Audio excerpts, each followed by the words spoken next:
এই সংকটকে আরও জটিল করে তুলেছে জামায়াতের আচরণ। একসময় বিএনপির ঘনিষ্ঠ মিত্র হিসেবে পরিচিত জামায়াতে ইসলামের নেতারা এখন স্পষ্ট করে বিএনপির বিরুদ্ধে বক্তব্য রাখছেন। মিটফোর্ড ঘটনার পর তাদের বিবৃতি এবং সাম্প্রতিক সময়ের কার্যকলাপ এমনটাই ইঙ্গিত করে।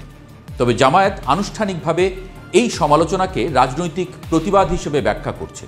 তারা বলছে, দেশে মানুষের উপর একটি গোষ্ঠীর নির্যাতন বাড়ছে এবং তারা শুধু তারই প্রতিবাদ করছে।